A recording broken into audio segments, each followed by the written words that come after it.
quero apresentar nossa palestrante, tem uma honra de estar moderando essa palestra. Ela que trabalha comigo, né, no mesmo laboratório, no laboratório do professor Flávio Lencog. Então, é a doutora Rochelle. Ela é graduada em Ciências Biológicas pela Universidade Federal de Pernambuco, possui mestrado e doutorado em Psicobiologia pela Universidade Federal do Rio Grande do Norte e, atualmente, ela está fazendo um pós-doutorado por esse programa de pós-graduação em Neurociência Cognitiva e Comportamento, vinculado ao Laboratório de Estudos de Memória e Cognição.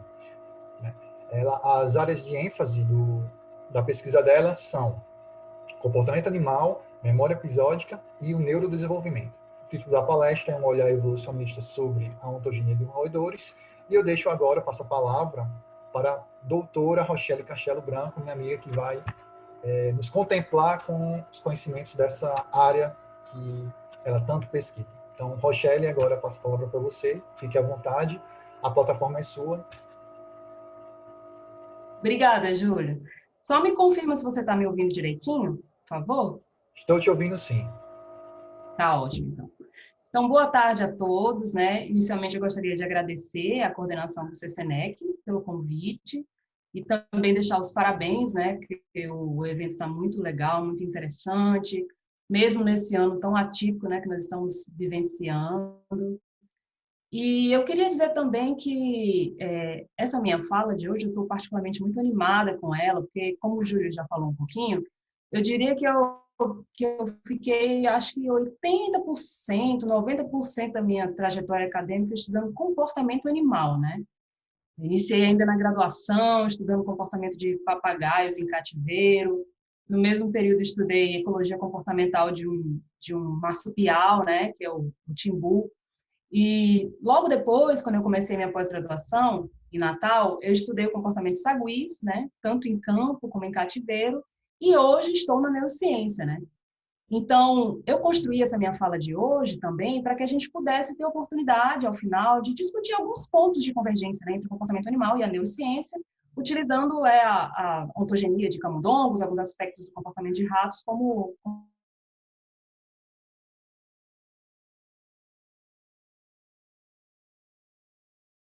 a gente iniciar com essa citação, que está aí, né, destacada em laranja, que foi dita pelo Nico Tinbergen, é um dos grandes nomes, né, da etologia, ciência que estuda o comportamento, é esse senhor que está aí na foto, né?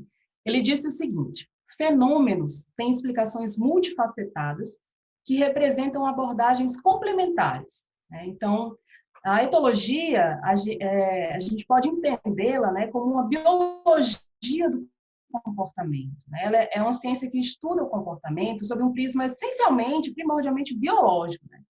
Então, esses pesquisadores, eles estavam muito preocupados, assim, pelos modos pelo qual os processos evolutivos moldaram os comportamentos, né? Assim como moldaram outras características biológicas, né? Então, para que a gente entre nessa ideia, né, de um olhar etológico, eu trouxe aqui algumas imagens, né? São essas que estão aí na parte inferior do slide. Vocês podem ver, né? São imagens que foram feitas, né? Fotos que foram retiradas de ratos em ambiente semi-naturalístico, né? Ratos que estavam ali, foram experimentos realizados em um ambiente que simulava um ambiente natural. A gente tem aqui à nossa esquerda as imagens de ratos forrageando, né? Se aproveitando ali de ovos de galinhas em um galinheiro, né? Esses animais, eles são onívoros, né? Eles têm uma dieta muito ampla, se aproveitam né, de uma gama enorme de alimentos, desde a origem vegetal, né, com pequenos vertebrados, realmente eles têm uma dieta muito ampla. Aí, no centro, nós vemos, né, uma fêmea, né, de rato prestando assistência aos filhotes, e nós temos à direita dois animais, né, dois indivíduos que estão iniciando um contato agonístico, né, uma disputa. E é desde essa época, né, desde a época em que esses animais foram observados em ambiente livre, que esses pesquisadores eles já se perguntavam sobre as capacidades cognitivas dessa espécie, né?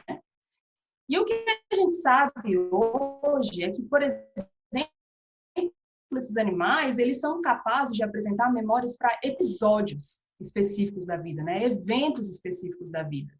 Então, se a gente for pegar, né, como exemplo essa imagem dos fases de lembrar exatamente desse momento, né, em que eles estavam ali se aproveitando desses ovos, nesse dia específico, nesse galinheiro específico, né?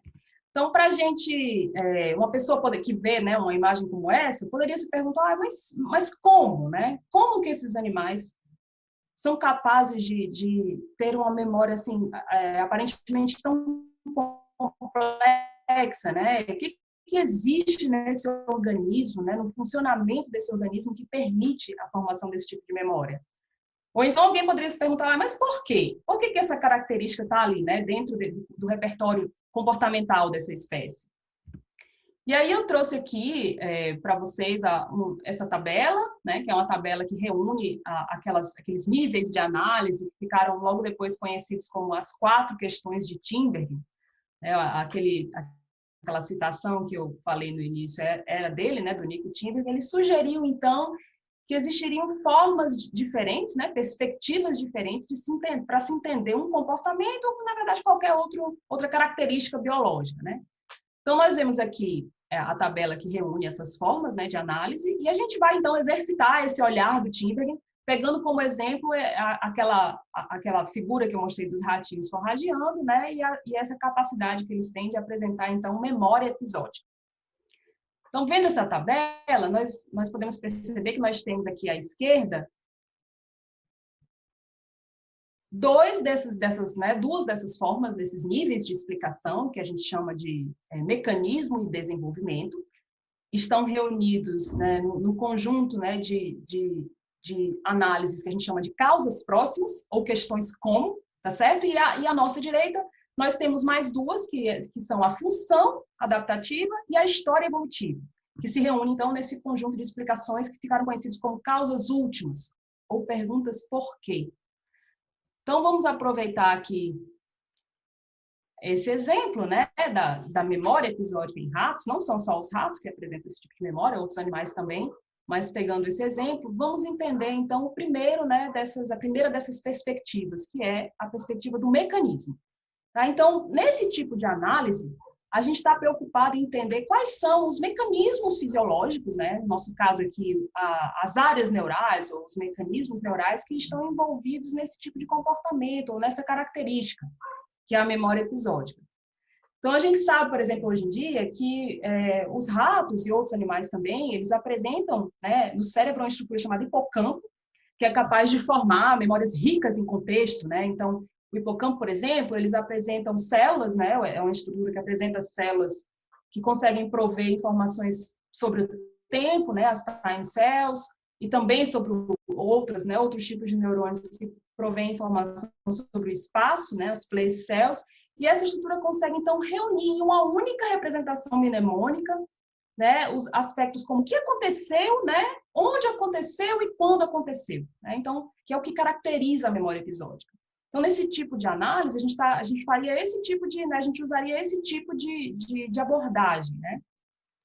A memória episódica, né, se a gente for analisar por esse tipo de análise, a gente também está preocupado com os estímulos disparadores. E esses estímulos, eles não precisam ser necessariamente estímulos externos, eles também podem ser estimulados, né, pela motivação do animal. Então, a gente poderia pensar também no nível de motivação que esse animal apresenta para que essa memória se expresse, né? Então, nesse tipo de análise, a gente se perguntaria, por exemplo, que mecanismos produzem a memória episódica? E a seguir, né, a gente entraria em mais um nível de análise dentro de causas próximas, e eu já digo que a partir daqui a gente vai, de fato, entrar ali em alguma, né, no campo das especulações, né, e levantar hipóteses, porque, de fato, a maior parte dos estudos que existem, eles estão focados, né, em mecanismos e não nas outros níveis de análise. Mas, para a gente exemplificar, a gente poderia pensar, então, falando de desenvolvimento, na origem ontogenética, né, dessa característica. Então, como que essa memória se expressa ao longo da vida, né? Será que animais, ainda na fase da infância, ainda tão novinhos, né, eles já são capazes de apresentar esse tipo de memória?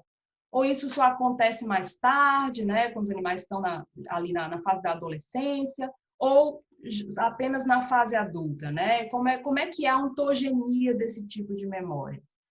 E a gente se preocupa também, nesse nível de análise, em se perguntar sobre os efeitos ambientais, né? Então, que tipos de experiências esses animais apresentaram, né? Precisaram, né, vivenciar para que essa memória se expressasse. Pessoal, vou dar só uma interrompida aqui, porque eu estou vendo aqui algumas mensagens chegando para mim.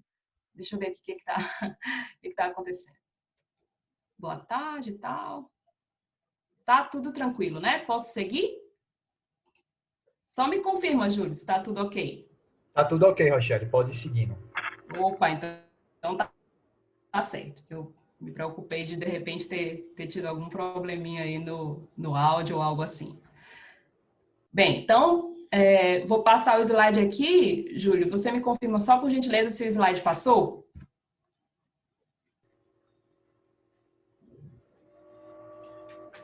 Ainda não passou. Agora passou. Opa, então tá bom. Então, vamos lá. Então, saímos das causas próximas, né, que são aquelas baseadas em mecanismos ou mecanismos fisiológicos, né, e ontogenia, e a gente chega, então, em um outro conjunto de explicações, né, ou níveis de análise, que seriam as causas últimas, né, aquelas onde geralmente a gente usa o porquê. E aí, né, claro, mais uma vez exercitando o levantamento de hipóteses, né, a gente poderia, por exemplo, procurar, né, na análise de função adaptativa, que tipo de benefícios em termos de aptidão individual, ou seja, benefícios relacionados à sobrevivência e reprodução para esses animais, essa memória produz, né? E aí a gente poderia imaginar, olha, esses animais, eles não são do nosso continente, né? Eles foram inseridos aqui. Eles originalmente são da Ásia, né? O que tudo indica. Então, será que no ambiente de adaptação evolutiva dessa espécie, não havia recursos, como, por exemplo, itens alimentares que estavam distribuídos de forma irregular, né? No tempo, no espaço, e por isso seria muito vantajoso para esses animais apresentarem memória episódica? Ou, de repente, uma análise baseada em recursos não alimentares, mas reprodutivos? Será que as fêmeas dessa espécie, eles são poligínicos, né? Então, será que elas têm um cio assincrônico, né? Sendo também espécies que têm vários estros, né? Seguidos. Então, será que não seria interessante para os machos, de repente, poder rastrear as fêmeas que estão no cio e aumentar o seu potencial reprodutivo? Então, esse é o tipo de análise que a gente faz se perguntando sobre a função adaptativa. Então, qual é a função adaptativa da memória episódica para os ratos, né? E aí a gente segue também para o último nível de análise dentro de causas últimas, que seria a história evolutiva, né? A história evolutiva, na realidade, em que a gente pensa? A gente pensa na origem filogenética dessa característica, né? Ou seja, será que o grupo dos roedores, né, já apresenta esse tipo de característica? Né? Ou será que não? Será que surgiu só na família Murida, que é a família que inclui os ratos, né, os camundongos? Ou houve vários surgimentos ali, por convergência, de repente você encontra em vários grupos, mas sem uma ancestralidade tão direta. Então, esse tipo de análise, né, que nos faz rastrear essa característica, né, dentro, né, de uma análise mais de cladrogramas, a gente utilizaria, então, esse nível de explicação, tá? E como mostra essa figura. Essa figura seria uma árvore filogenética em que a gente exploraria onde surgiu essa característica, né, dentro do grupo em que a espécie está inserida, tá bom? Então, voltando àquela nossa tabela, né, onde tem ali as 4 questões de Timberg relacionadas à memória episódica, a gente vê, então, que a gente tem níveis de explicação em causas próximas, né, seria o mecanismo de desenvolvimento, e níveis de explicação em causas últimas, que seriam a função adaptativa e a história evolutiva. Sendo que os primeiros, a gente se preocupa com processos que operam no tempo de vida do indivíduo, né? E nos últimos, a gente está já enfocando processos evolutivos, né? Já que tem como referência a espécie mesmo. Bom, então, já que a gente está nesse enfoque da etologia, né, alguns princípios, alguns fundamentos da etologia, eu achei interessante trazer isso aqui, né, a ideia da natureza, entre aspas, versus criação, ou nature versus nurture, porque foi, né, um dilema por muito tempo, já foi um dilema, né, eu acho que hoje em dia está um pouquinho mais resolvido, né, mas é interessante, já que a gente vai falar de ontogenia, é interessante a gente relembrar disso. Então, a gente tem aqui à nossa esquerda uma foto, né, de um roedor, né, ali, um camundongo, por exemplo, com seus filhotes, né? E a gente pensa, então, quando a gente vê o cuidado que é dispensado por uma fêmea aos seus filhotes assim que eles nascem, a gente pensa, então, num comportamento inato, né? Ou seja, um comportamento que ele praticamente se expressa da mesma maneira, mesmo que da primeira vez, né? Essa mãe ratinha, ela não precisava, né, observar uma outra rata com filhotes para aprender que ela precisa, por exemplo, fazer uma limpeza com a língua, né, no dorso dos filhotes para estimular eles a urinarem, né, a defecarem, a trazer de volta seu filhotinho quando ele se afasta. Então, é um comportamento que é muito conservado, né? Ele é muito previsível na espécie, mesmo quando ele é realizado pela primeira vez. Então, a gente tem essa ideia forte de comportamento inato. Mas o que é interessante a gente lembrar é que, mesmo nesse caso, esses comportamentos, eles sofrem algum ajuste dependente da experiência, tá? Que requer algum nível de reorganização neural. Então, eles não são também unidades cristalizadas que nunca mudam, né? Que são realizados sempre da mesma forma. E a gente tem aqui à nossa direita, né, a imagem de isso aí foi um desenho, né, que foi criado, né, um rato, a gente pode pensar num rato de laboratório mesmo, que está ali esse aparato, para quem não conhece bem esse tipo de protocolo, ele é chamado de campo aberto, né, e o animal está ali fazendo uma tarefa de memória. Então, quando a gente pensa em um comportamento assim, a gente já vem a ideia de um comportamento aprendido, né? Um comportamento que é influenciado pela experiência individual, né? Mas a gente deve lembrar que mesmo a cognição animal, ela é fruto da história evolutiva da espécie, né? Então, por exemplo, na época em que o behaviorismo era muito comum experimentos, né, na área do behaviorismo, logo se percebeu, né, naqueles experimentos com condicionamento, com associação de estímulos, se percebeu, por exemplo, que era muito fácil parear, né, nos ratos, um som com um choque.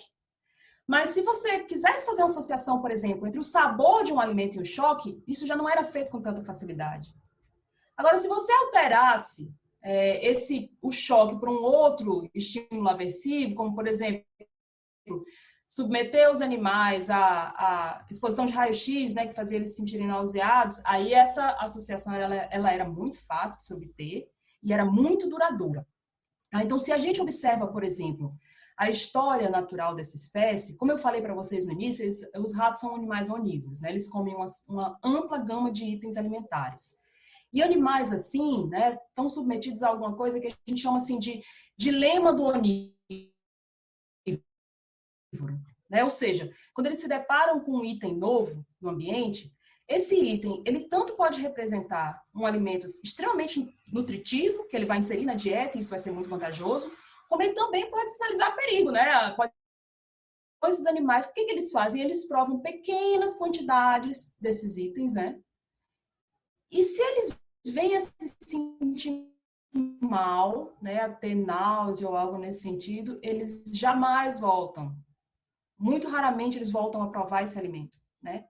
E não só isso, o que é mais interessante, eles retornam ao seu ambiente, né? Esses animais, eles são sociais, eu vou falar mais à frente disso, mas eles têm uma vida social complexa, né? Vivem em colônias numerosas, por muitas vezes. Então, eles voltam ao seu ambiente social, né? A sua colônia, e os animais do próprio grupo social que vem o rato que provou esse item passando mal, eles sentem o odor, eles têm o senso de odor muito apurado, né? Eles sentem o odor na respiração do rato em relação a esse alimento perigoso, e eles também não provam mais esse alimento, né? Então, eu estou dando esses exemplos para a gente lembrar que é um pouco complicado, né, falar de genes para o comportamento, ou determinismo genético, né? E também, por outro lado, a gente não deve achar que os animais são tábuas rasas, né, onde você pode escrever qualquer coisa na mente deles. Não é bem assim. Tá bom? Bem, então, né, já falamos um pouquinho sobre algumas ideias, né, centrais à etologia. Aí eu convido vocês agora para a gente rever aqui, né, para vermos juntos alguns eventos biológicos relevantes, né, da ontogenia de camundongos, né, que são animais tão importantes para a experimentação em neurociência e outras áreas também. Então, eu me inspirei aqui, né, nesse artigo que foi publicado em 2015, né, de Burst e colaboradores. As figuras, inclusive, são do artigo, tá certo? Onde esses autores, eles descrevem, né, a trajetória de desenvolvimento do camundongo, né? eles usam, né, dividem essa trajetória em 5 fases, né, que é a fase pré-natal, a fase pós-natal recente ou infância, a adolescência, que tem algumas subdivisões, a fase adulta e a fase de senescência ou fase pós-reprodutiva. Né? Vamos ver aqui cada uma delas, com foco no comportamento, mais uma vez. Então, a primeira delas é a fase pré-natal, né? É a fase ainda da gestação. A gestação nessa espécie tem aproximadamente 19 dias, né? Esses animais são altriciais, né? Em biologia que a gente chama aqueles animais que nascem muito imaturos, precisam de cuidado parental, né? Um maior aporte de cuidado parental. E aí, nessa fase, a gente pode destacar 2 eventos importantes, né? Já que a gente está falando de comportamento, que é a neurulação e a diferenciação sexual. Neurulação um pouquinho antes, lá para o dia 8 e 9, embrionário, e a diferenciação sexual um pouquinho depois. Mas o que eu queria chamar a atenção para essa fase, né, e esse é um raciocínio que a gente pode fazer também para as 2 próximas fases ontogenéticas, né, a infância e a adolescência, é que normalmente existem eventos, né, os eventos que ocorrem nesses períodos, eles tendem a ter consequências em longo prazo.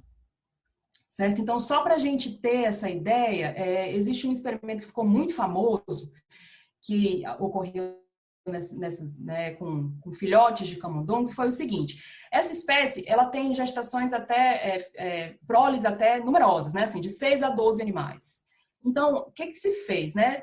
Quando os camundongos, desculpa, estavam ali dentro do útero da mãe, teve um pesquisador que identificou, né, exatamente a posição de cada animal desse, né, por cesariana. E uma característica que é muito interessante nessa espécie é que a testosterona, ela pode ser difundida no ambiente, né, no líquido amniótico, e ela pode, então, atingir os animais que estão próximos. Então, por exemplo, por acaso mesmo, um rato macho, ele pode estar ali no útero flanqueado, né, lado a lado, com mais 2 outros ratos machos, ou com 2 fêmeas, ou um rato e uma fêmea. Então, aqueles que estão entre machos, a gente chama de camundongos 2M, nesse tipo de análise, eles recebem mais testosterona do que quem não está nessa situação. E esses pesquisadores, eles puderam mostrar que mais à frente, né, já na vida adulta, né, fazendo todos os controles, claro, verificou que esses animais, eles apresentavam, por exemplo, mais comportamentos agonísticos, territórios maiores, né? Então, eu achei interessante trazer essa informação para a gente lembrar que essa fase, além de ser muito plástica, ela pode se reverter, né? Os eventos que aqui ocorrem podem se reverter para fases posteriores. Então, vamos passar aqui para a infância, né? É uma fase que se estende do dia 0, que é o nascimento, né? Também um grande evento, até mais ou menos o dia 21, 23, né?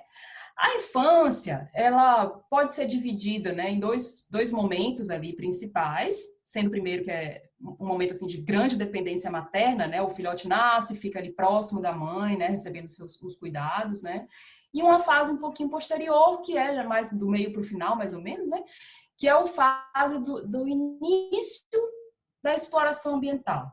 Tá? Então, na fase de grande dependência, que ocorre do dia 0 até o dia 13, 14 a 16. É uma fase que é caracterizada pelo aporte de cuidado parental muito grande. Os animais têm esse comportamento que a gente chama de huddling, ou amontoamento, né? Então, os filhotinhos estão ali, eles ficam próximos uns dos outros, até por uma questão de termorregulação. Muitas vocalizações ultrassônicas, né? Como eu falei quando eu mostrei o exemplo anterior, né? A imagem do camundongo, do ratinho, cuidando lá dos filhotes. Essas vocalizações, elas eliciam também o cuidado, tá certo? E a gente já começa a ver alguns aspectos da maturação, né, do sistema motor e do sistema sensorial, né? Então, por exemplo, com 3 dias de vida em camundongos, a gente já consegue ver o ouvido eclode, mas o ouvido interno ainda não se desenvolveu, mas os animais já começam a ter pelos, por exemplo. Já no dia 6 de vida, né, 6º dia, eles já conseguem se firmar nas 4 patas, já fazem uma sequência completa de limpeza, né, de autolimpeza, que é o self-grooming. E a gente vê, por exemplo, em relação à maturação sensorial, que esses animais inicialmente eles estavam muito dependentes das informações de odor, né, informações táteis que advinham das vibríceas, que são aqueles pelos modificados no rosto. E quando a gente passa, então, desse momento, né, por assim dizer, para o momento seguinte, a gente já tem uma mudança em relação a isso, porque no dia 13 a gente tem a abertura dos olhos, né? A maturação do ouvido interno, e aqui que as coisas começam a ficar realmente mais dinâmicas. Por quê? Porque o animal ele começa a explorar mais o ambiente, já se afasta do ninho, claro que nesse início com supervisão materna, né? Mas já se afasta mais do ninho. A alimentação sólida, ela é introduzida aqui, né? Antes era só leite materno mesmo. E aí, inclusive, tem uma fase que a gente chama mais ou menos para o dia 15 de vida, que é conhecida como fase Hope ou Popcorn, que é uma fase, né, também de muito, né? E essa fase da infância, então, finaliza com o desmame, que é mais ou menos entre o dia 21 e 23, né? E a gente chega, então, na próxima fase, que é a fase da adolescência. Uma fase, assim, muito interessante, com muitas modificações. Não só modificações neurais, temos várias, né? Existe muita reorganização do sistema corticolímbico, várias outras áreas neurais, mas uma fase também de muitas mudanças comportamentais, tá? Então, algumas coisas que são dessa fase é interessante citar. Então, por exemplo, é uma fase de grande reatividade ao estresse, certo? Não só de grande reatividade, né, que está mais relacionada à maturação do eixo HPA, mas também aqueles efeitos que eu falei para vocês, que tendem a aparecer em outras fases da ontogênese mais à frente. Então, por exemplo, o animal que é submetido a estresse aqui nesse período, ele pode ter prejuízos, né? No nosso laboratório, inclusive, a gente tem um resultado nesse sentido, que são os animais que sofrem uma ruptura no sistema circadiano na adolescência. Eles tendem a ter prejuízo em funções dependentes do hipocampo mais tarde mesmo, na vida adulta. Então, isso é uma característica, né? Outras coisas interessantes de se dizer é que essa fase é uma fase de grande flexibilidade comportamental, tá? Então, por exemplo, se viu que em uma tarefa de aprendizagem reversa, os adolescentes, eles superavam a performance dos adultos, né? Não só em tempo, mas também em erros, né? Eles cometiam menos erros, no caso. Então, é uma fase de grande flexibilidade comportamental e também uma fase de grande drive por novidade, né? Então, a adolescência, ela tem essas características. E o principal evento, na verdade, que caracteriza a adolescência é a maturação sexual, tá? É nessa fase que ocorre a maturação sexual. Então, é comum se dividir também em 3 períodos, né? 3 subdivisões. A primeira delas é a pré-puberdade, que é logo depois do desmame, né? E até aproximadamente o dia 24, ou seja, entre o dia 21 e 23 ao dia, 34, certo? Onde a gente começa a ter ali, né, a maturação de algumas estruturas reprodutivas. A abertura da vagina, já tem a espermatogênese, né? Mais uma vez, cito a atividade locomotora, porque é uma fase assim, de grande atividade locomotora, né? No campo aberto, os adolescentes tendem a se locomover mais do que os adultos, por exemplo. É uma fase que também já se verificou que tem muito comportamento de risco, e é uma fase muito característica, a brincadeira social, uma fase onde tem muita brincadeira social. Se vocês perceberem aí na imagem, a imagem que eu tirei daquele artigo, a primeira, né, imagem que caracteriza o início da adolescência são 2 ratinhos ali se mordendo, se embolando, então tem muita brincadeira social nesse período. E a gente vai, então, encaminhando para outras fases, né, que estão mais relacionadas à maturidade sexual. Então, a puberdade, por exemplo, né, que vai aproximadamente até o dia 47, é a fase onde ocorre a maturidade de fato. Inclusive, a gente percebe ali já a existência de feromônios, né? Aumento no comportamento agonístico, né? E que se encaminha, então, para a última fase, a última subdivisão, que é a fase de maturidade sexual, onde, de fato, você tem até mesmo uma queda no interesse social pelo grupo como um todo, já canalizando esse interesse para indivíduos do sexo oposto, e naquele sexo, né, naqueles animais de sexo masculino, né, que dispersam, a dispersão ocorre aqui, certo? Então, saímos da adolescência, né, uma fase de muitas mudanças, né, de muita flexibilidade, muito drive pela novidade, e chegamos, então, na fase adulta, né? A fase adulta, a gente sabe que é a fase onde ocorre a maior parte dos estudos, né? A maior parte dos estudos utilizam animais adultos, né, e machos, né, por causa dos efeitos, né, a dificuldade, muitas vezes, de se controlar o ciclo das fêmeas. E é uma fase, de fato, onde você tem mais estabilidade comportamental, no sentido de que o repertório ele é menos variado, certo? É uma fase que vai do dia 60, né, então, um camundongo, desculpa, com 2 meses, a gente já pode dizer que ele está na fase adulta, né, e se estende aproximadamente a 2 anos. Principais características são justamente o acasalamento, né, e o cuidado dos filhotes. Então, no acasalamento, é aqui que a gente vê aqueles comportamentos bem conhecidos, né, bem típicos, né, a monta, né, a lordose da fêmea, né, para receber o macho. E a gente pode dizer também que o repertório comportamental está maduro, está completo. E chegamos, então, na senescência, né, na fase pós-reprodutiva, que é a fase onde ocorre a última reprodução, né? Então, normalmente, os camundongos, eles reproduzem, né, mais ou menos de um ano até, né, um ano e meio, por aí, 2 anos, né? E ainda tem ali, como se sabe que em cativeiro eles podem viver até 3 anos, é o que se observa em cativeiro, tá, pessoal? Mas tem alguns relatos anedóticos de camundongos pets, né, que foram criados como pets, que viveram bem mais, viveram até 6 anos. Mas a média em cativeiro realmente são 3 anos. E a gente vê também aquelas alterações que são típicas da fase pós-reprodutiva, né? Fase da senescência, né? Diminuição da atividade cognitiva, né? Capacidade cognitiva, né? Perdas de células, prejuízo em estruturas neurais e também a diminuição da atividade locomotora, né? O tônus muscular também se modifica e tudo mais. Bem, vimos então, digamos assim, os principais eventos, né? Da trajetória ontogenética de camundongos. E aí a gente pode se perguntar, mas e sobre a cognição desses animais? Em específico sobre a memória, né? Sobre os processos mnemônicos ao longo da vida, né? Durante o desenvolvimento. O que é que já se conhece? Se tem alguma coisa, né? A literatura traz alguma coisa? E aí eu resolvi separar aqui 2 estudos, né? Um deles, né? Esse primeiro que eu vou mostrar aqui sobre memória de reconhecimento. É um trabalho que eu gosto muito, é de um grupo do Canadá, né? De uma professora brasileira que se estabeleceu lá no Canadá. E é justamente um trabalho que vai falar sobre o timeline, né, digamos, a sequência temporal, né, em várias idades, desse tipo de memória, certo? Então, só beber uma aguinha aqui.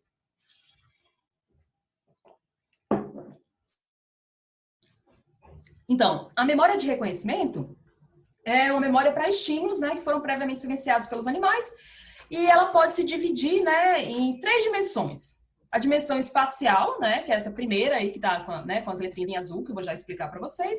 A memória para itens, né, essa segunda, né, na letra B, né, com o nome em verde. E a última, que é a memória para ordem temporal. Tá? Então, assim, existem diferentes protocolos para se estudar, né, esse tipo de memória. Mas eu trouxe esse aqui, que é um protocolo muito utilizado em vários laboratórios no mundo todo, né? Inclusive, o nosso laboratório também utiliza protocolos assim. E eu já vou deixar aqui o spoiler de que a própria memória episódica é uma combinação dessas tarefas, né? Digamos que ela tenha surgido dessas tarefas, tá certo? E quem tiver mais interesse, inclusive, em conhecer, vai haver um mini curso do LENCOG, eu só não sei direito o dia e o horário, se não me engano, será amanhã à tarde. Mas quem tiver mais interesse em conhecer esse assunto pode comparecer ao mini curso, eu acho que vai ser bem legal. Bem, então vamos falar um pouquinho aqui desse primeiro protocolo, que é a memória para localização, né, ou memória espacial. Então, esse protocolo ele é constituído, né, de uma primeira fase, que a gente chama de fase de amostra, e de uma segunda fase, que é a fase de teste. Tá certo? Por um intervalo, né? Nesse caso aqui, um intervalo de 1 hora. Vamos olhar aqui essa primeira... Vocês não conseguem ver meu mouse, né? Essa primeira imagem. Então, a gente tem uma fase de amostra, onde os animais eles são submetidos a 2 objetos idênticos, né? Em determinados locais. E 1 hora depois, né, na fase de teste, esses animais são de novo expostos a estes objetos, porém, um deles está em um local diferente, ó. Vejam aqui. Tá certo? Então, se eles lembram dos locais em que eles exploraram aqueles objetos, eles perceberão, então, que esse objeto está em um local diferente. E como eu falei para vocês no início, tanto camundongos como ratos são espécies altamente exploratórias, né, muito curiosas e têm um drive natural pela novidade. Então, eles tendem a explorar, então, mais esse objeto deslocado, nesse protocolo. O protocolo seguinte é para o reconhecimento de itens, né? Então, novamente, a gente tem uma primeira fase, né, que é a fase de amostra, onde a gente tem 2 objetos em determinados locais, 2 objetos iguais, e aí um tempo depois, que aqui nesse estudo eles usaram um intervalo de 24 horas, nós temos, então, um desses objetos alterado, né? Então, veja que esse objeto aqui é diferente, ó. E aí, mais uma vez, né, pelo drive natural, pelo impulso natural, pela novidade, os animais, se eles lembram, eles exploram mais, então, o item diferente, né? Já na memória para tempo, a gente vai ter agora não uma, mas duas fases de amostra. Então, nós teríamos aqui, na fase 1, né, primeira fase de amostra, ou amostra 1, nós temos dois objetos iguais em uma determinada posição. Um tempo depois, no caso aqui 1 hora depois, nós temos dois objetos iguais também, mas diferentes dos anteriores, né? Numa segunda fase de amostra. E aí, mais um intervalo, e os animais são então expostos a um objeto igual e um objeto diferente. Certo? E aí, a novidade maior é pelo objeto que ele explorou primeiro, né? Eu gosto até de usar uma analogia que um grande amigo fez uma vez, que é o seguinte: quem tem filhos, né? Às vezes a criança tem aquele baúzinho, né, uma gaveta de brinquedos, e encontra, de repente, um brinquedo antigo, que ele não brinca há muito tempo, e tende, então, a prestar mais atenção a esse objeto antigo. Seria um análogo ao que ocorre aqui. Tá bom? Então, vou mostrar agora para vocês. Importante dizer, vou mostrar os principais resultados, tá certo? Mas saibam que as autoras fizeram os controles, né? Explicaram, né? Por exemplo, para a atividade exploratória em cada idade, explicam também por que elas estão definindo esses intertrials ao invés de outros. Então, quem quiser mais detalhes pode também me pedir a referência depois, tá bom? Então tá, vamos lá. Agora os resultados para a memória espacial, né? Ou localização de objetos. Nós temos aqui esse gráfico, certo? Deixa eu ver aqui, meu mouse, onde está? Está aqui. Então, no eixo Y, nós temos aqui a exploração, o tempo de exploração de cada um dos objetos. Em branquinho, né, barra sem cor, nós temos o objeto que estava na localização que o animal já conhecia, né, na fase de amostra, e aqui na barrinha colorida, em azul, nós temos o objeto que estava numa nova localização, né? E aí, aqui no eixo X, nós temos as idades testadas, tá? Então, sempre que vocês virem aqui um P, significa dia após Natal. Então, aqui nós temos um animal com 16 dias de vida, né? Em seguida, um animal com 21 dias de vida, e aí, então, um animal com 25 dias de vida, certo? Então, se vocês conseguem lembrar bem, um animal que está, por exemplo, no 16º dia de vida, né? E no dia 21, eles ainda estão na infância, né? Esse aqui está ali na fronteira da infância com a adolescência. E já esse aqui é considerado um adolescente. Essa forma aqui de discriminação, mas a gente pode ficar com essa aqui. Então, vamos observar, então, as barras que produziram diferenças, né? Que estão aqui definidas com esse asterisco.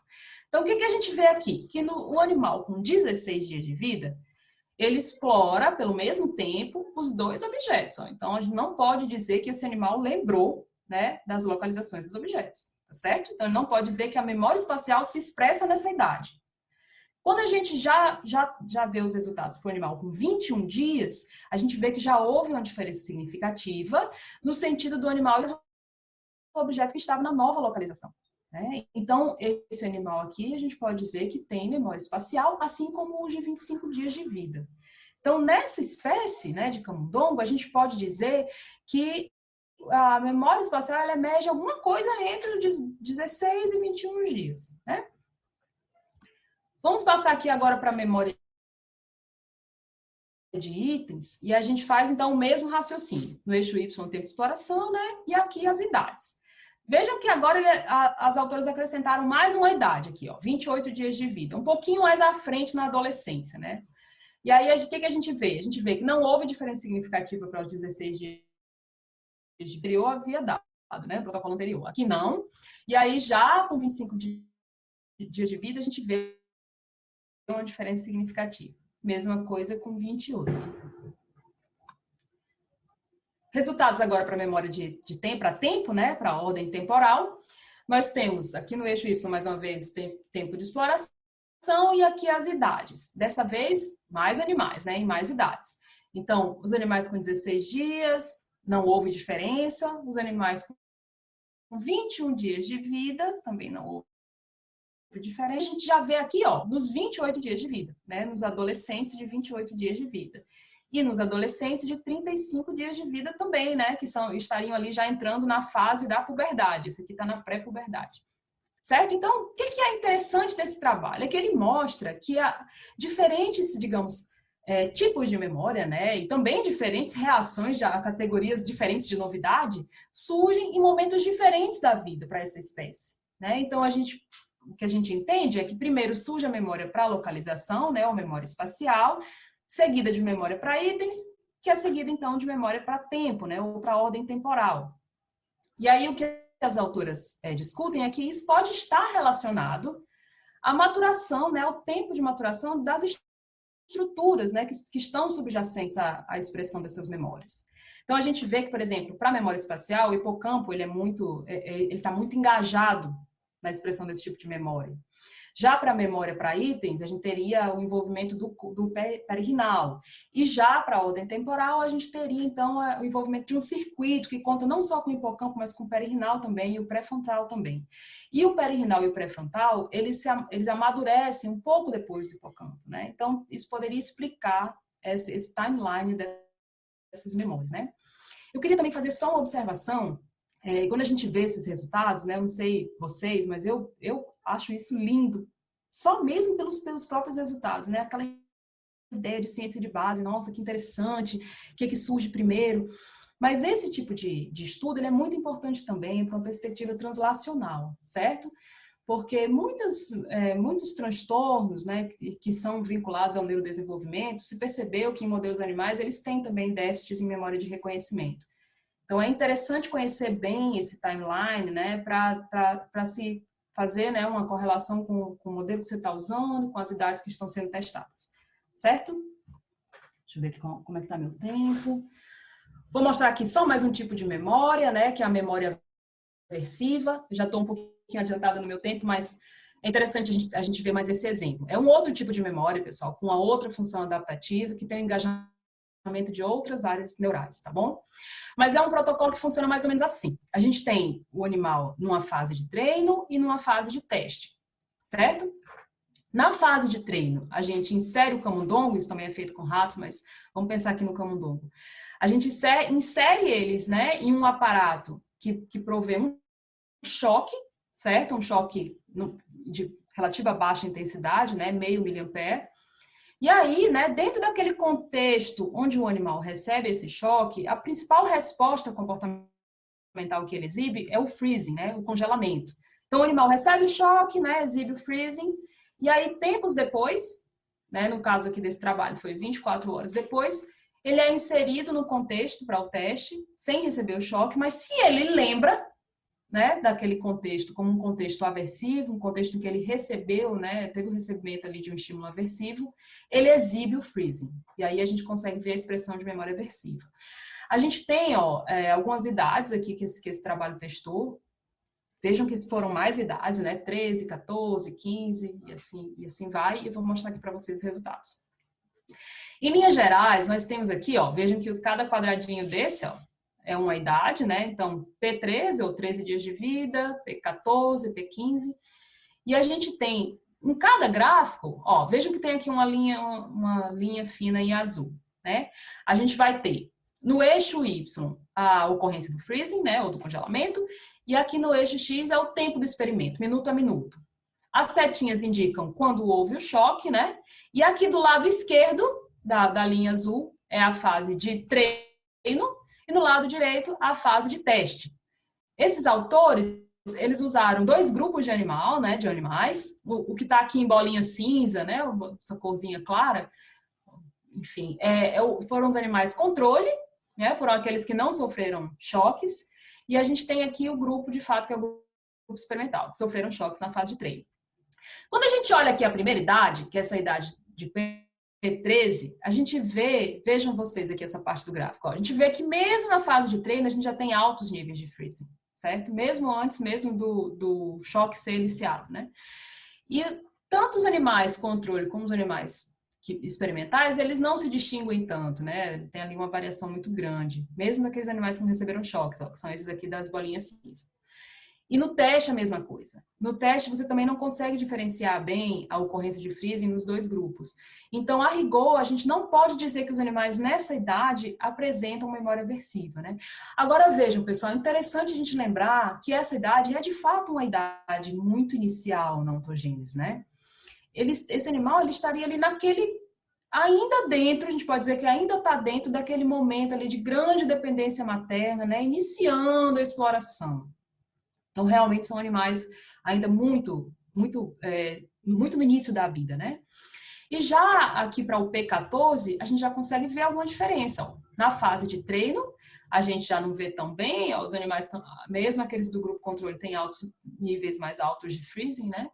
Mas, quando a gente chega no teste, a gente já consegue ver, vejam aqui as bolinhas pretas, a gente já consegue ver que tem mais, né, tem freezing, né, aqui no grupo experimental. Então, a gente pode dizer que a memória aversiva já se expressa nessa idade, né?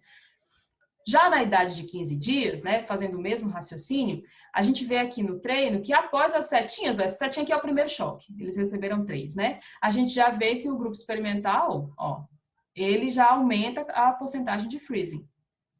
E na fase de teste, a mesma coisa. Ó. Vejam que como as bolinhas pretas estão aqui acima, ó, bem acima das bolinhas cinza ou branca, né? Bom, as outras idades testadas estão aqui. A gente não precisa falar de cada gráfico, porque é o mesmo padrão. Ó. A gente tem aqui, vejam como é parecido. Aos 16 dias de idade, 17, 30 e 60, a gente já vê no teste, né, uma ocorrência ali consistente de freezing, né? Então, a gente pode dizer que eles todos teriam a memória aversiva expressa. Bom, mais um resultado que eu acho interessante desse trabalho é em relação à persistência da memória, tá certo? Isso também é um assunto interessante que é estudado nesse campo da ontogenia da memória.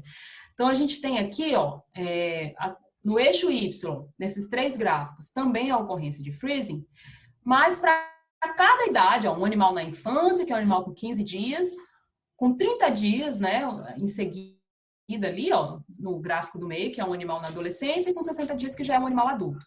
E já no eixo X, nós temos ali os intervalos em que esse animal era recolocado naquele contexto onde ele recebeu o choque. Né? E até em dias, ó, veja ali, ó, 1 dia, 7 dias, 14 dias, 28 dias. E a gente vê que, diferente dos demais, os animais que estão na infância, eles não conseguem persistir nessa memória, né? Já os adolescentes e adultos, sim. Né? Deixa eu ver aqui, ó. Bom, então, esse resultado eu trouxe para mostrar para vocês porque ele traz mais 2 temas, eu diria assim, nessa área, né, da ontogenia da memória, que são muito falados, são muito estudados. Um deles é a amnésia infantil, que é essa característica que nós acabamos de ver nessa dificuldade que os animais da infância têm de persistir na formação de memórias. Tem uma série de estudos sendo realizados com isso, né?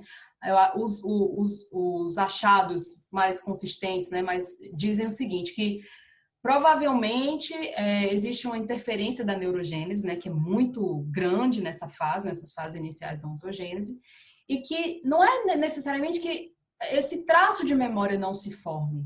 Né? Esse engrama, ele consegue ser formado, mas é como se ele estivesse em um estado silencioso, onde a evocação ela é muito dificultada, né? Ela é mais difícil você ter uma evocação com essa memória que é formada nessa idade. Já se conseguiu, por exemplo, com o uso de reminders, né, de pistas muito específicas ou também por ativação artificial. Mas esse é um campo muito, muito interessante dessa área, tá? Tem muita coisa sendo feita. E uma outra questão que eu trouxe é a existência de janelas ontogenéticas, né? Não sei se vocês se provocou surpresa, né, para aqueles que estão vendo esses resultados da primeira vez, mas é interessante que esses animais, já nessa fase da vida, né, que é uma fase assim tão inicial, consigam formar essas memórias, né? Você vê que aí a partir dos 15 dias de vida já se forma memória aversiva. Quando eu falei de memória de reconhecimento, a partir dos 21 dias de vida já se constitui, né, a memória espacial, por exemplo. Então, cedo da vida, esses animais já conseguem formar memórias, né, até porque o nível de exploração que eles têm, no caso da memória de reconhecimento, o nível de exploração que eles têm em relação aos objetos é elevado, né? Então, já se discute muito essa questão das janelas ontogenéticas, né, nas fases iniciais da ontogênese, como períodos de em que os animais parecem estar suscetíveis, né, à aquisição de novas informações, né, e realizar também ajustes nos comportamentos. Então, eu trouxe aqui o último tópico da minha fala hoje, que é relativo a uma visão evolucionista, né, sobre esses períodos sensíveis. Não sei se algum de vocês já se perguntaram sobre isso, mas eu me lembro exatamente quando eu estava ainda, né, assistindo aula de mestrado, com duas professoras muito queridas, sentada, né, na salinha. É uma memória episódica que eu tenho, né, sentada na sala lá, na UFRN, e eu me perguntando, né, nossa, mas um tema era até a aquisição da linguagem em humanos. Nossa, mas por que isso acontece no início da vida exatamente, né, essa flexibilidade grande, a suscetibilidade tão grande a adquirir informações, né? E a gente poderia, então, se perguntar, né? Esses períodos sensíveis, eles são adaptativos? Existe alguma coisa nesse sentido? Ou então, por que existem janelas ontogenéticas?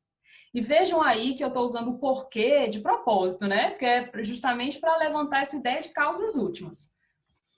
Então, eu trouxe aqui, né, esse trabalho, um trabalho realizado em 2015, né, por dois pesquisadores do Reino Unido, onde eles buscam, né, explicações adaptacionistas, né, ou explicações considerando a perspectiva mais evolucionista para essas janelas ontogenéticas ou períodos sensíveis, né, na ontogênese.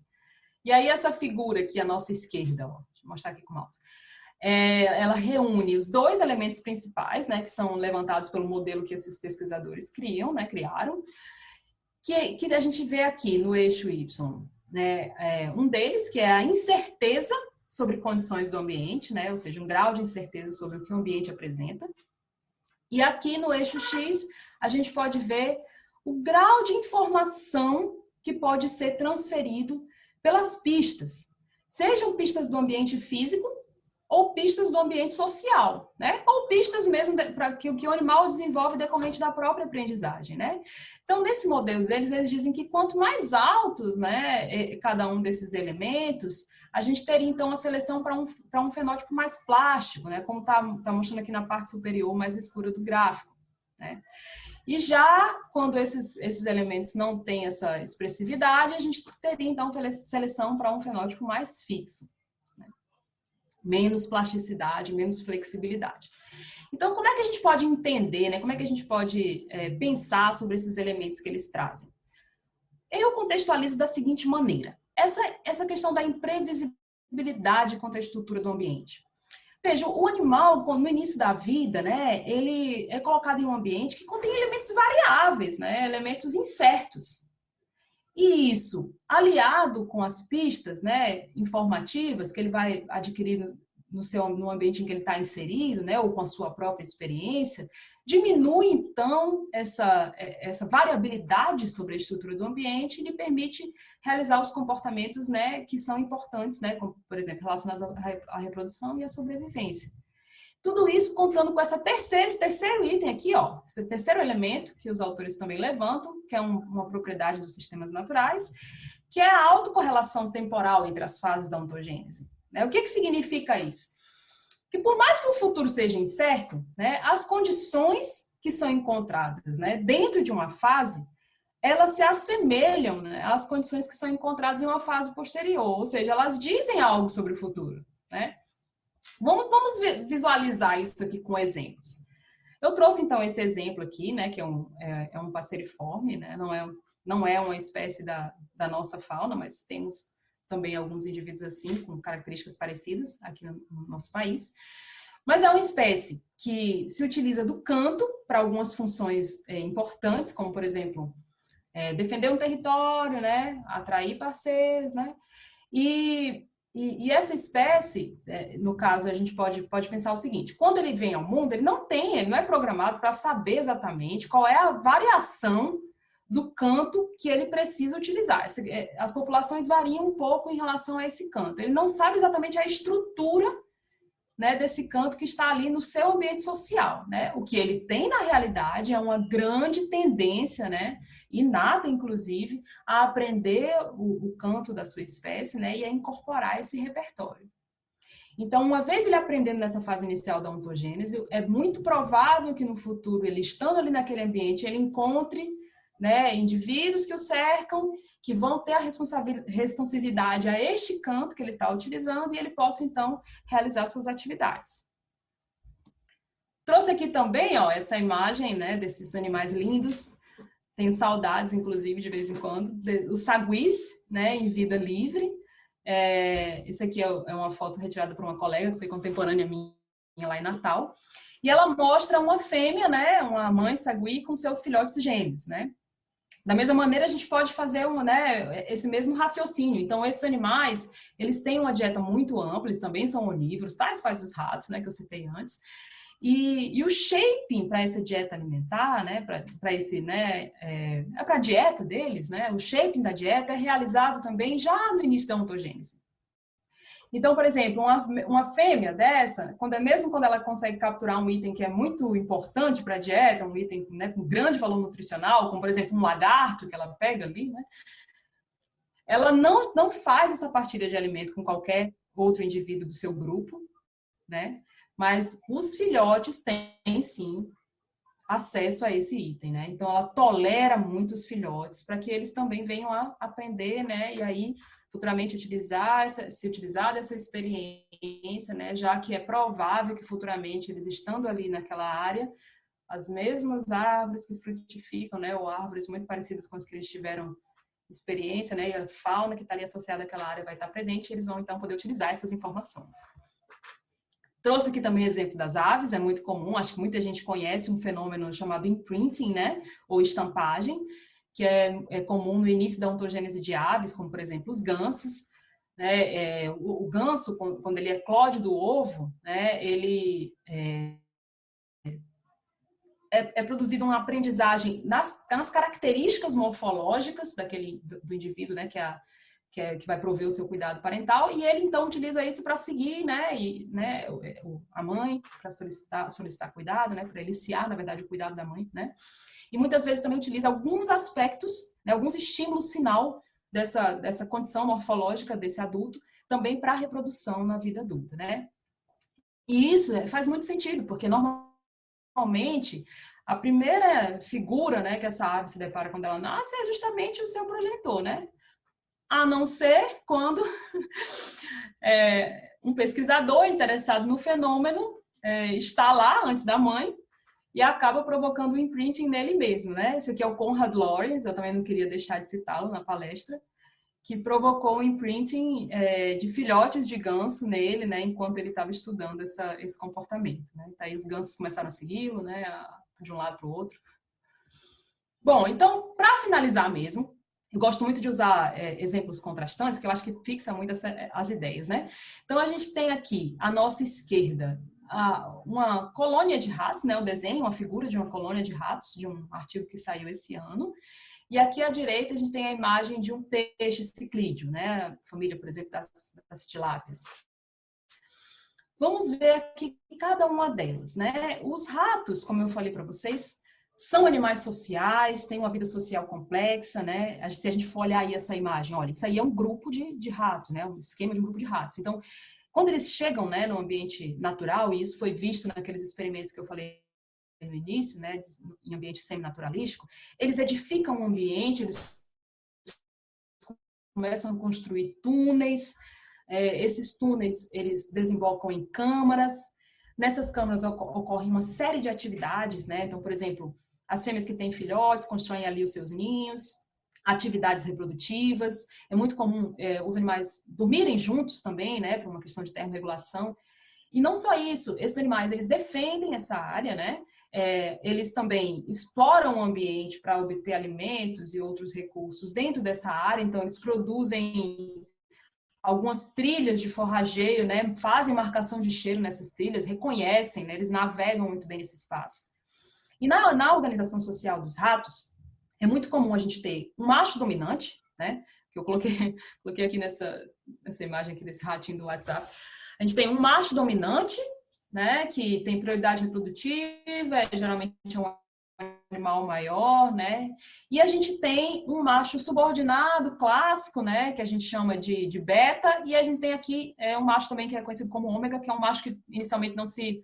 Ao chegar à maturidade, ele não se enquadra nem em um papel nem em outro, e normalmente ele acaba migrando, certo? Mas é importante a gente pensar que os juvenis, né, os animais adolescentes, os animais que estão na infância, estão inseridos nesse ambiente, né, conseguem, então, por aprendizagem, né, por essa suscetibilidade grande, né, a adquirir novas informações e realizar ajustes de comportamento, né.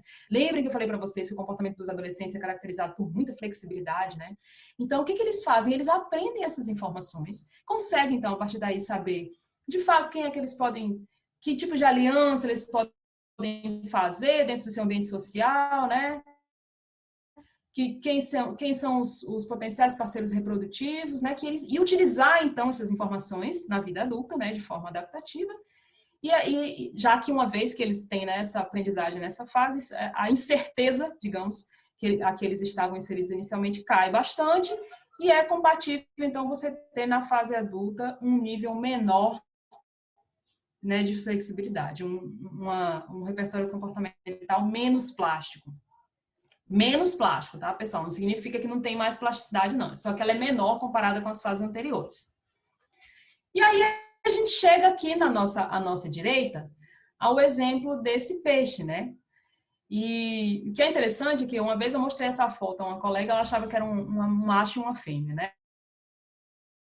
Não é isso, tá? Então, dessa espécie ocorre em duas formas, tá?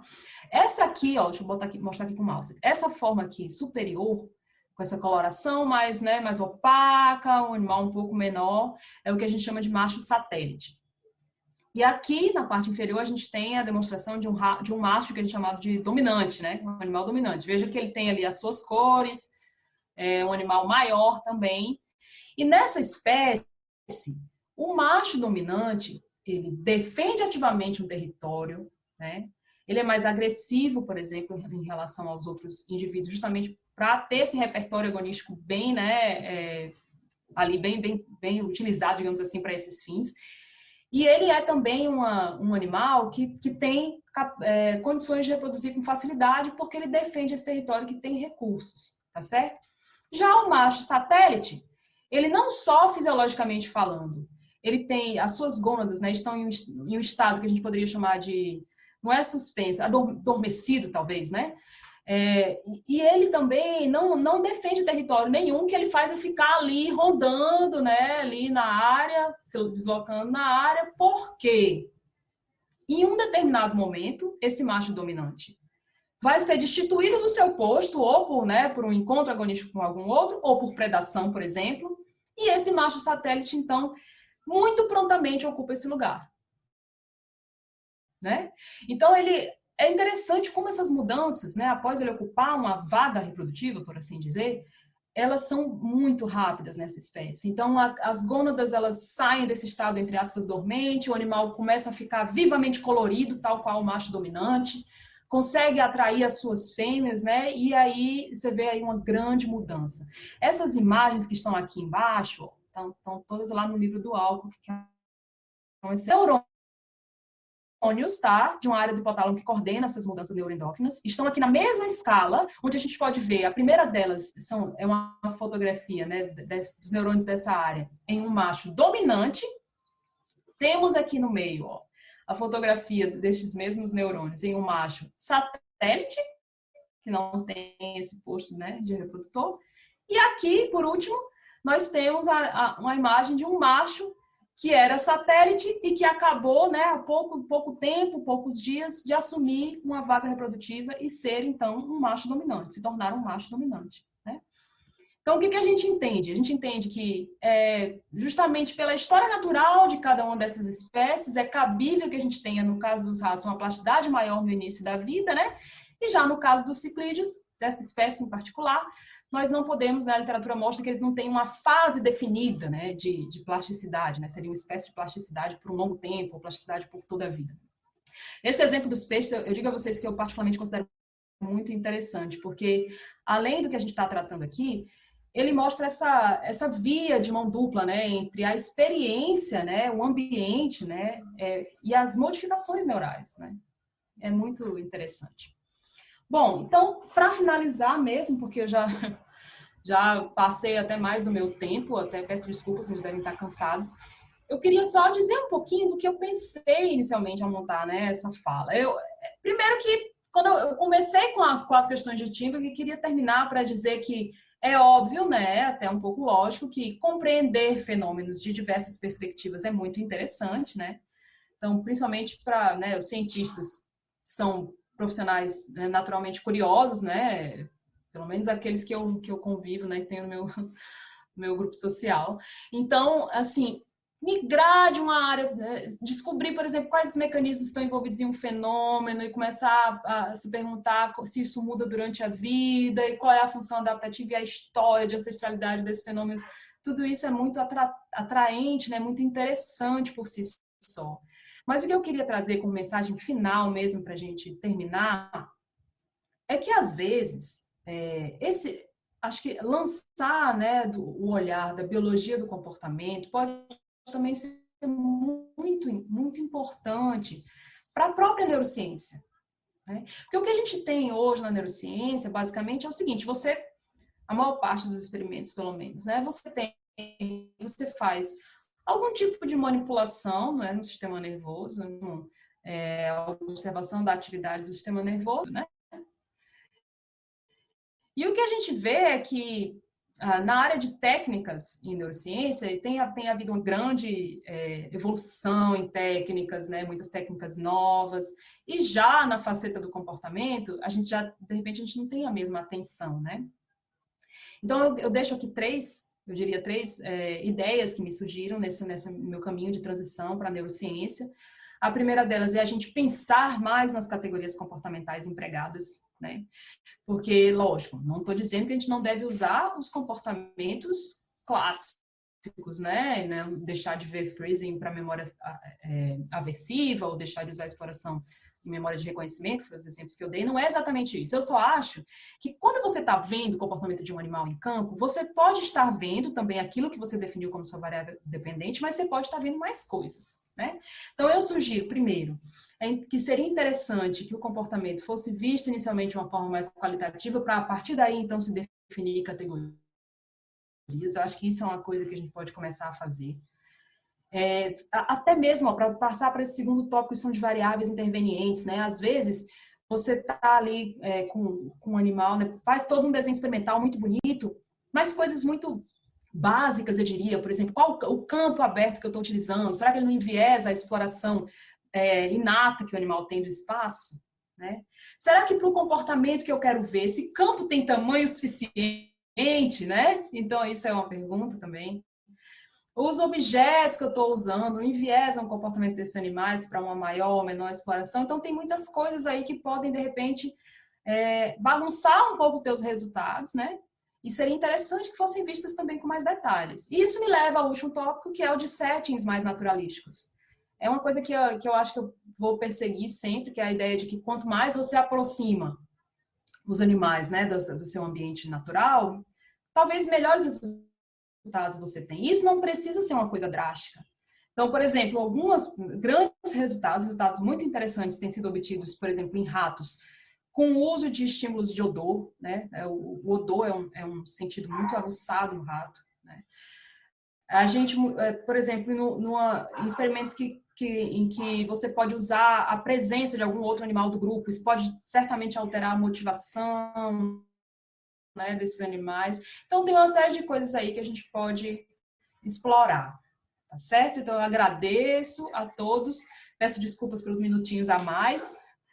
Quero dizer que eu sei que, né, a comissão já me passou que o foco principal desse evento são os alunos de graduação, né? Muitos inscritos são alunos de graduação.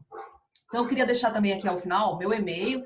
Se você é aluno de graduação, é aluno de biologia, por exemplo, ou qualquer outro curso em que, de repente, não tem contato, né, com esses assuntos que são específicos da neurociência, e tem vontade de conhecer essa área, tem vontade de estudar a memória episódica, né, ou outra memória, né, tem vontade de conhecer os modelos animais, podem estar em contato com a gente, pode escrever para mim, que a gente conversa no futuro, tá bom? Muito obrigada. Deixa eu sair daqui da tela. Olá, Rochelle, novamente. Oi, Muito obrigado. Júlia. Muito obrigado pela palestra. Eu que agradeço. nacional. Então, agora é aquele momento de responder algumas perguntas, né, que fizeram. Então, Claro, vamos lá. vamos lá. Primeiramente, surgiu uma pergunta. A duração dessas fases e suas características mudam de acordo com a espécie de roedor? Por exemplo, seria diferente o rato para o camundongo? Certo. Vamos responder uma por uma, não é assim? Não, Posso responder essa? Ou você vai... não, Deixa eu... uma por uma. Essa daqui agora. Certo, tá bom. Então vamos lá. Em relação a essa pergunta, sim, né? Cada espécie tem a sua ontogenia específica, né? Tem a sua ontogenia característica, mas em específico, os camundongos e ratos, eles são muito parecidos nessas fases, né? A gente não tem tanta alteração. Então, por exemplo, a infância do camundongo, que eu mostrei aí que se espalha mais ou menos do dia 0, que é o dia do nascimento, até o dia 21 a 23, dependendo da linhagem, coincide com a do rato, né? Que a do rato, o desmame ocorre mais ou menos no dia 21, e os autores já tinham citado que o dia 21 entre o dia 21 e 23 é mais uma variação decorrente de linhagem mesmo, então já existe essa coincidência. A adolescência também, a gente pode, né, é o mesmo período, até os 60 dias, que é onde o animal já é adulto. Então, nessas duas espécies, existe coincidência, sim. Mas é interessante lembrar que cada animal tem a sua ontogenia específica, o seu timeline específico, tá certo? Interessante. Outra pergunta o desenvolvimento do córtex pré-frontal parece similar em roedores e em primatas, né? Quando finaliza a maturação, já na fase final da adolescência, qual a relação desses resultados com a abordagem das questões últimas, que você comentou, as questões próximas e últimas, né? Lá no início da palestra. Certo. Então, é o seguinte, na realidade, eu não saberia dizer exatamente como é que é esse desenvolvimento, né, o tempo de desenvolvimento em primatas, certo? Agora, o córtex pré-frontal é uma estrutura que é conhecida por ter um período de maturação mais longo, tá? Passando para as causas últimas, interessante essa pergunta, né? Olha, eu diria que não só o córtex pré-frontal, mas quaisquer outras estruturas neurais, né, que estão envolvidas nos processos mnemônicos que eu citei, mais outros, eles estão, né, eles têm o seu período de maturação muito correlacionados, eu diria assim, com os comportamentos que são expressos nessas fases, né? E eu acredito que isso também tenha uma relação uma correlação, eu diria, com os comportamentos que são despendidos pelo grupo social. Então, no início da vida, que o animal tem essas estruturas num momento um pouco mais imaturo, você já, entre aspas, né, você teria uma espécie de compensação pelo cuidado parental que é expresso, e assim por diante, né? Então, em causas últimas, eu faria mais essa análise baseada em como é que é a coincidência, digamos, né, dessa maturação com os comportamentos que são expressos. Tudo bem. Rochelle, hoje, pela manhã, nós tivemos uma palestra da doutora Regina Nogueira sobre violência doméstica. Né? E aí, uma pergunta surgiu relacionada a esse tema com o que foi falado aqui em roedores. Então, a pessoa comentou que foi comentado, né, na palestra, que algumas mulheres, quando sofrem violência doméstica, elas apresentam um comportamento de congelamento, um freezing, mais ou menos assim. Uhum. E aí ela queria saber se esse comportamento de congelamento é observado também em roedores. E, além disso, quais os comportamentos de roedores que podem ser aplicados aos seres humanos? E, ainda falando sobre congelamento, qual seria a vantagem evolutiva? Então, resumindo assim, falei bastante, né? Não, mas eu entendi. Muito interessante a pergunta, viu? Muito interessante. Infelizmente, Júlio, eu não consegui assistir essa palestra, né? Mas muito interessante. Eu teria duas coisas principais a responder essa pessoa. A primeira é que, claro, a gente tem que ter alguns cuidados com essa translação entre uma espécie e outra, né? A gente precisa conhecer bastante a história evolutiva de cada uma das espécies né, para fazer esse tipo de comparação, mas em relação ao freezing, ele é um comportamento muito basal, eu diria, né? Porque ele faz parte de um grupo de comportamentos defensivos. Então, para você ter uma ideia, no camundongo, a gente tem, eles não têm só o freezing como comportamento que é eliciado dentro de um ambiente aversivo, tá? Já se sabe, por exemplo, que ele depende também da predação. Então, por exemplo, se você tem nos camundongos um predador que é aéreo, que está numa distância considerável, então o animal expressa freezing, né? Aí é interessante, uma vez me perguntaram, mas por que vai ser comido? Não, mas é porque, na realidade, o freezing, né, ele mantém o animal imóvel e o comportamento do predador, ele é muito relacionado à locomoção, ao movimento da presa, né? Então, eles têm esse tipo de resposta. Já quando o predador, né, se aproxima do animal, está numa distância menor, eles tendem a se esconder. Então, estou falando isso só para mostrar que o freezing, ele é um comportamento muito basal ali, né?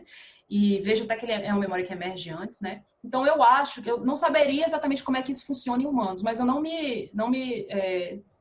seria surpresa para mim se houvesse de fato, se ele também fizesse parte do repertório comportamental humano em termos de defesa, sabe? Eu teria que conhecer mais sobre o comportamento né, o contexto, tudo mais. Mas interessante a pergunta, muito interessante. Tá, mais uma pergunta Uhum. com relação à amnésia infantil.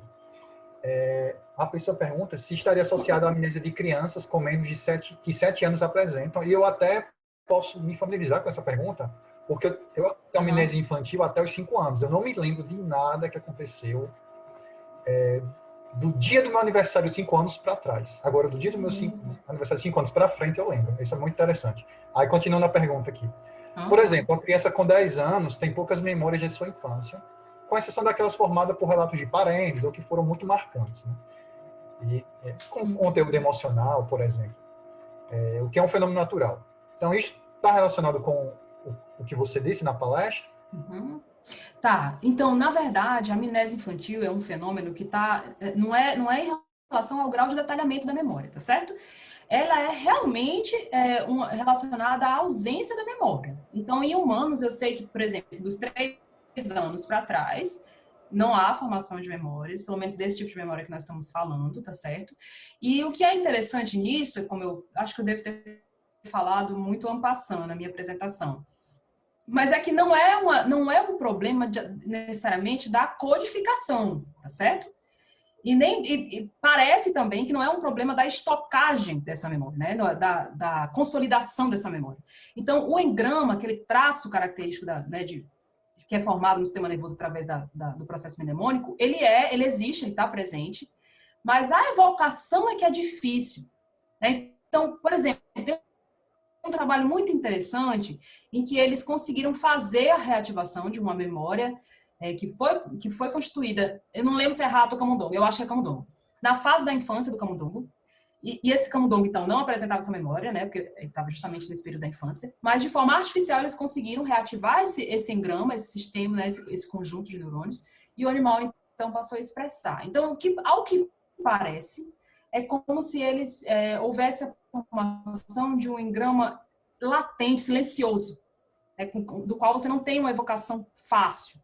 Então, essa pergunta, essa pessoa que está falando dessa pergunta, está falando de uma idade mais memórias formadas aos 7 anos, né? Eu acho que já não se encaixaria nessa ideia da amnésia infantil.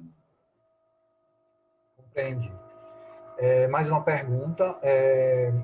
Uma pessoa comentou que ela criou alguns hamsters e a mãe deu filhotes e a mãe praticou infanticídio. Sim. Por que isso ocorre? A pergunta da pessoa. E o que podemos fazer para evitar o infanticídio? Certo. Veja, eu acho que tem muitas respostas para isso, tá certo? Mas uma das coisas que eu acho que de fato deve acontecer nesse tipo de situação é quando a fêmea sinaliza que não há uma viabilidade dessa prole, certo? Porque uma coisa que é interessante a gente pensar, pessoal, quando a gente pensa em causas últimas, por exemplo, é que há sempre a necessidade de se fazer um balanço em termos de custo e benefício desses comportamentos e das características de um modo geral, né, dos eventos de um modo geral. Então, a gravidez, ela é muito custosa para o animal. É um evento onde existe muito investimento.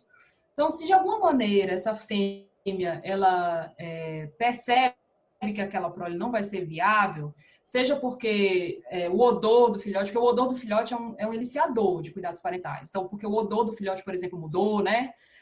Já se tem experimentos no que odores de machos desconhecidos, né, na área fazem as fêmeas ingerir os filhotes, né, ou simplesmente deixar os filhotes de lado. Então, podem ser vários fatores, mas eu acho que nessa ideia da prole, de repente, não ser uma prole viável e a fêmea ciclar novamente e ter um novo evento reprodutivo. Acho interessante. Mais uma pergunta. Como podemos aplicar os conhecimentos sobre a etologia dos animais quando a gente está observando, investigando o comportamento desses animais em tarefas comportamentais? É uma ótima pergunta. Na verdade, foi o que eu quis dizer com aquele meu último slide, né? Eu diria o seguinte, que para quem tem realmente esse tipo de interesse, uma dica que eu deixo é entrar em contato com a literatura disponível para estudos em ambiente seminaturalístico, né? Então, inclusive, quem tiver interesse pode me pedir por e-mail que eu tenho esses PDFs, certo?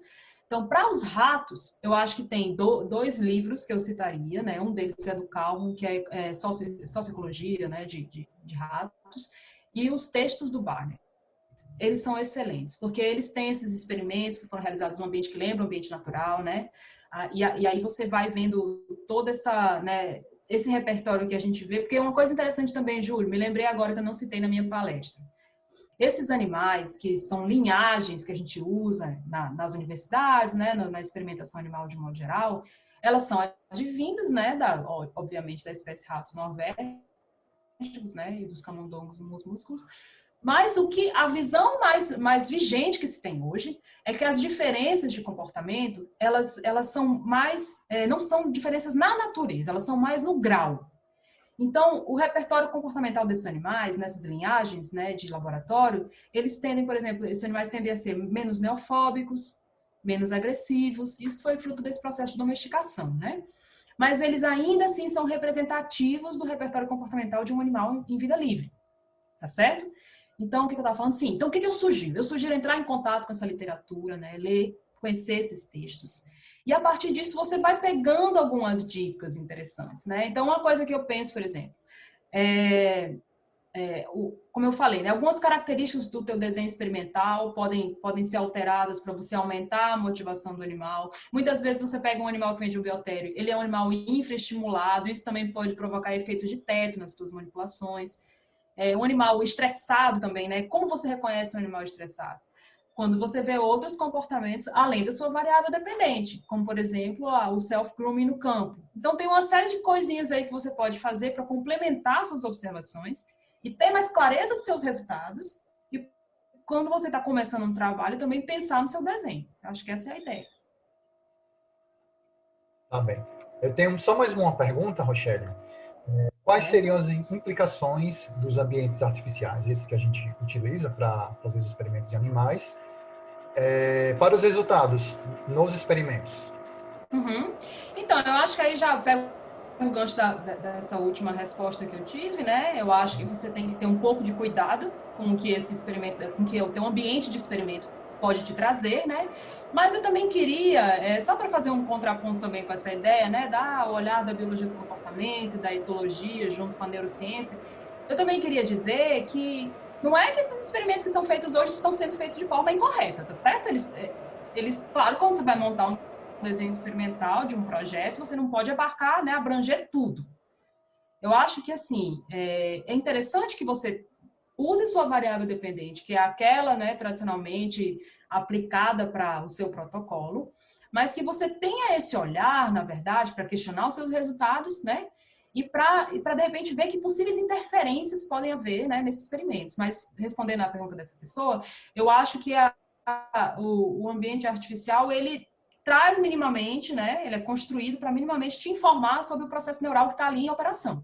certo? A gente só precisa ter o cuidado de aliar esse conhecimento mais amplo para entender o que está acontecendo ali. Entendi. Então, Rochelle, mais uma vez, eu agradeço sua presença, e sua palestra foi sensacional. Você ter aceito o convite também foi sensacional, eu agradeço. É uma honra ter você conosco aqui, certo? E eu queria dar alguns avisos para os nossos participantes antes de encerrar. Então, deixa eu só agradecer também, Júlio. Muito obrigada pela oportunidade de dar essa palestra. E também muito obrigada por você estar aqui comigo dentro dessa sala. Gostei muito, Júlio. Pode prosseguir com os avisos. Tá. Então, gente, eu queria dar alguns avisos. Primeiramente, com relação ao nossa conferência, que vai continuar, né? Às 7 da noite, nós vamos ter a mesa redonda, certo? Temos uma mesa redonda hoje de 7 da noite, com o Dr. Luiz Lopes, o Danilo Andrade, o mestre Danilo Andrade, e a doutora Maria Monteiro Forest. Eles vão falar um pouco sobre como o corpo pensa e a cognição incorporada nas neurociências. Além disso, nossa conferência ela continua amanhã. Amanhã é o dia dos minicursos, vão haver minicursos pela manhã e pela tarde. Pela manhã, os minicursos iniciam às 9h30 da manhã e pela tarde iniciam às 13h30. E aí, vocês verifiquem quem está inscrito em qual minicurso, qual horário, tem tudo no site do CCNEC, em qual horário esses minicursos vão ocorrer, certo? Mais um aviso, nosso evento está dando apoio à reunião anual da SBNEC, que vai ocorrer de 13 a 17 de outubro, e mais informações sobre essa reunião e detalhes vocês encontram no site www.sbnec.org.br. Então, eu queria agradecer novamente, Rochelle, queria agradecer também ao pessoal que esteve presente na nossa palestra. E então, eu vejo vocês daqui às 7 horas da noite, na nossa mesa redonda. E amanhã, se vocês forem se inscrever no minicurso. Uma coisa. Rochelle falou sobre o minicurso do laboratório, que ela participa, eu também participo desse mesmo laboratório, eu também vou estar no minicurso.